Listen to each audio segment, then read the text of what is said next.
Karibu tena kwenye chaneli yetu ya Moyo Review. Subscribe pia, turn on notifications kwa kubonyeza alama ya kengele upande wa kulia ili uwe wa kwanza kupata video zetu. Leo na kusimulia hadithi ya kusisimua kutoka Nigeria, filamu ya mwaka 2025 inayoitwa Reverse. Niite Triple M, Tao, T-R-I-P-P-M. Hii ni hadithi ya ujasiri, usaliti na mapambano dhidi ya mfumo wa uhalifu uliokita mizizi. Hebu tuketi vizuri, tuvute pumzi na tuingie moja kwa moja kwenye simulizi. Hadithi inaanza na mwanamke aitwaye Rita, msichana wa kawaida, mjasiriamali mdogo anayeishi katika jiji la Lagos. Akiwa amelelewa katika mazingira ya tabu, Rita ana maadili mema na moyo wa huruma. Siku moja akiwa kwenye duka la vyakula, anashuhudia tukio lisilo la kawaida. Kijana mdogo anashambuliwa na mtu mzima mwenye hasira. Bila kufikiria mara mbili, Rita anajitosa katikati ya ugomvi na kumwokoa yule kijana kutoka kwa mkono wa mtesi wake. Tendo hilo la kishujaa linamletea umaarufu wa haraka. Video ya tukio hilo inasambaa mitandaoni na Rita anaanza kupokea sifa kutoka kwa watu mbalimbali.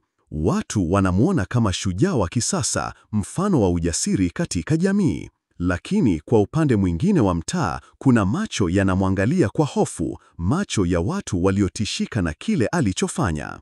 Muda si mrefu, Rita anaanza kupokea ujumbe wa vitisho. Kwanza ni ujumbe wa maandishi wa kawaida, kisha simu zisizo na jina, hadi kufikia hatua ya kufuatwa na watu wasiojulikana. Anaanza kujiuliza kwa nini kitendo cha kumwokoa kijana kinapelekea haya yote. Ndipo anapogundua ukweli mchungu: yule kijana aliyemwokoa ni shahidi muhimu katika kesi kubwa ya uhalifu wa kifedha na mauaji, kesi inayomhusisha mtu mwenye nguvu sana serikalini na wafanyabiashara wakubwa. Wakiogopa kuwa Rita anaweza kufichua siri nyingi, watu hawa wenye nguvu wanaanzisha kampeni ya kumnyamasisha. Lakini Rita, akiwa jasiri na mwenye moyo wa kutetea haki, anasema sitanyamaza.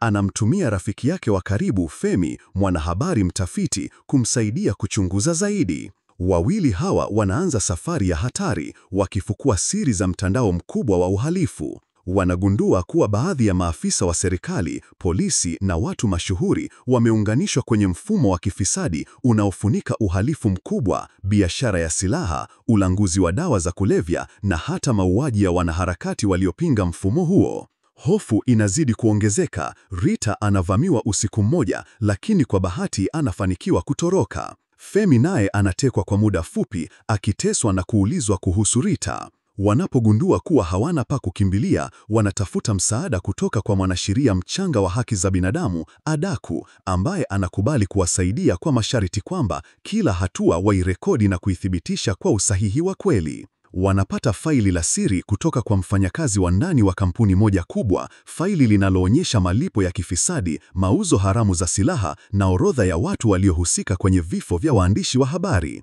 Ushahidi huu ni wa kutisha. Wanajua sasa kwamba hii si vita ya kawaida, hii ni vita dhidi ya mfumo mzima wa uovu.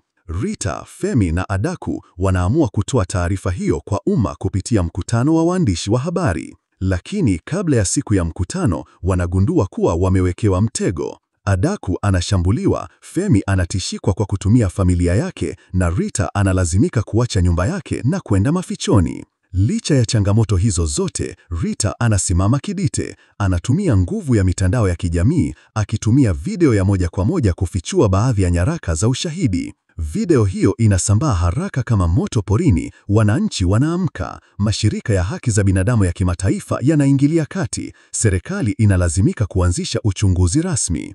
Katika dakika za mwisho za filamu, watu kadhaa mashuhuri wanakamatwa, akiwemo waziri wa mambo ya ndani, wakuu wa usalama na baadhi ya wafanyabiashara tajiri. Femi anarudi salama, Adaku anaendelea kuponda wimbo vya ushujaa, na Rita anaendelea kuwa sauti ya mabadiliko. Anazindua shirika lisilo la kiserikali kusaidia mashahidi na kupambana na ufisadi katika jamii. Filamu inafungwa kwa nukuu kutoka kwa Rita: ukweli unaweza kuuma, lakini uongo unaua. Yeye alichagua kuuma kwa haki kuliko kuishi kwa amani ya uongo. Hii ndiyo Reverse, filamu yenye ujumbe mzito, yenye mguso wa kihisia na changamoto za kijamii.